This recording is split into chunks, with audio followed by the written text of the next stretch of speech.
Welcome to Naturally Savvy TV. I'm Andrea. And I'm Randy. Many of you have heard the term essential fatty acids, also known as EFAs, omega-3s, or good fats. You can either get it from food such as fish and or a supplement such as fish oil. But here's the issue.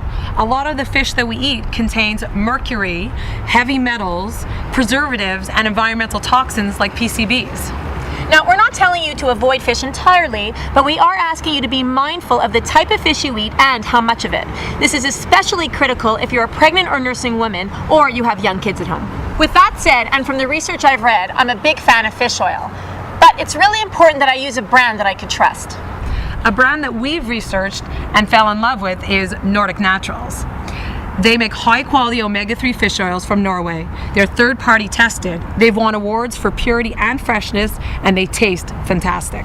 Here to tell us more about fish oil is Dr. Duffy Mackay. Currently serving as Nordic Naturals Research Advisor, he facilitates the numerous ongoing human clinical trials using Nordic Natural products and is developing research-based educational materials for professionals and consumers. Welcome, Duffy. I thought it would be a good place to start with what is an essential fatty acid? Well, in human nutrition, there are certain vitamins, minerals, and fats that have been termed essential because the human body does not manufacture them and we must get them from diet or supplementation. In the fat department, there's two essential fatty acids. If we do not get them from either eating fish or other sources of these essential fatty acids, we will become deficient. A great example is vitamin C. Vitamin C, if we don't eat it, we end up with scurvy. And if we supplement or eat oranges, we do not get scurvy. So in essence, it's required, but we can't make it ourselves. So what are some examples of essential fatty acids? Well, there's two main classes of essential fatty acids. There's the omega-6 fatty acids and the omega-3 fatty acids. The omega-6 fatty acids are from certain vegetable oils such as soy, corn, safflower, and sunflower. We get plenty of those in our diet. The omega-3 fatty acids are from things like flax, fish oils, algae, things of that nature. And these are things we don't get very much of in our diet. So Duffy, what exactly is fish oil? Well, fish eat algae. And algae is a great source of the omega-3 fatty acids, but there's not very much omega-3 fatty acids in algae. So what happens is the fish eat the algae and they bioaccumulate these important fats. So what fish is, and the oils of the fish, is one of the best sources of omega-3 fatty acids on the planet. So of the two, between the omega-3 and the omega-6, which is the one that we would be more deficient in? It's absolutely established in many different research settings that we are deficient in omega-3 fatty acids. Our food supply has so much excess omega-6 fats from soy oil, corn oil, safflower oil. It's in every processed food, so we get so much of it. The researchers looked at this very carefully because we found that the Paleolithic diet, or the diet of pre-industrial humans, was about a 1-to-1 ratio of these two essential fatty acids. When we learned to refine vegetable oils, the production of, say, for instance, soy oil went up 1,000-fold time. This is something that never existed in the food supply. Now what they're finding is we're eating about 20 parts omega-6 to 1 part omega-3. These two fats work very closely together in the human body for many different functions. And when the omega-6 is in excess, they found a state of chronic inflammation. Excess omega-6 has been linked to chronic inflammation. You can look at it a different way as a deficiency of omega-3s. The current, as I mentioned, 15-21 is what they're looking at, what humans are eating now, and really ideally probably in a 1-to-1, 2-to-1 ratio. So this has captured the attention of the American Heart Association, the World Health Organization, American Diabetes Council.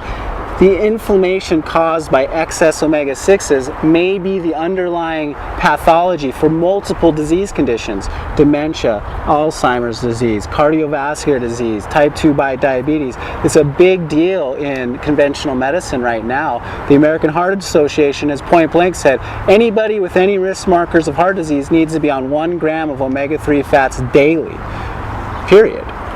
So fish becomes one of the best ways to get enough omega-3 fatty acids. So I like to eat tilapia and rainbow trout. What am I getting from that fish? They're high in protein. And they have a nice array of fatty acids. They're not extremely rich in omega-3s. If you walked into my clinical practice and told me that's what you ate, I'd say wonderful, keep it up, but I would like you to supplement in addition to that, because you really need these omega-3s, specifically as a woman, to really benefit your health. So what's the proper dosage for an average adult?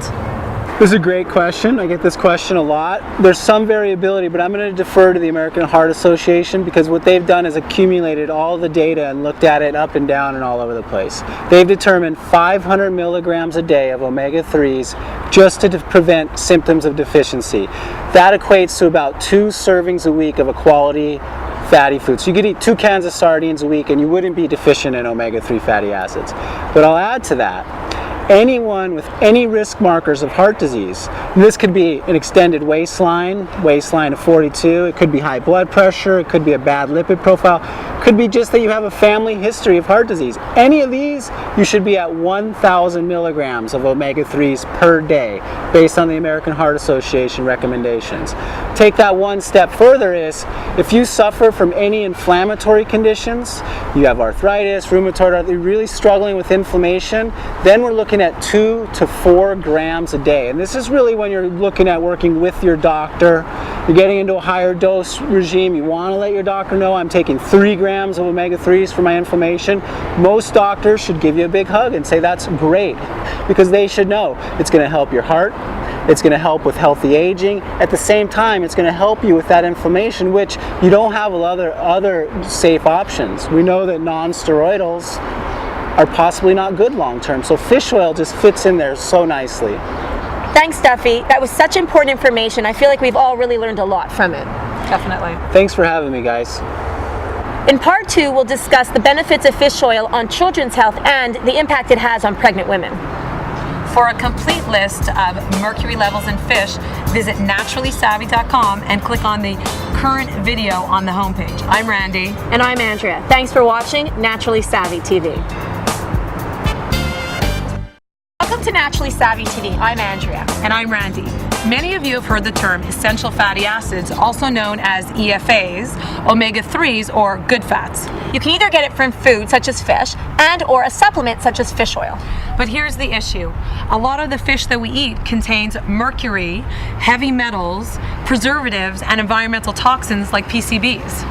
Now, we're not telling you to avoid fish entirely, but we are asking you to be mindful of the type of fish you eat and how much of it. This is especially critical if you're a pregnant or nursing woman, or you have young kids at home. With that said, and from the research I've read, I'm a big fan of fish oil. But it's really important that I use a brand that I could trust. A brand that we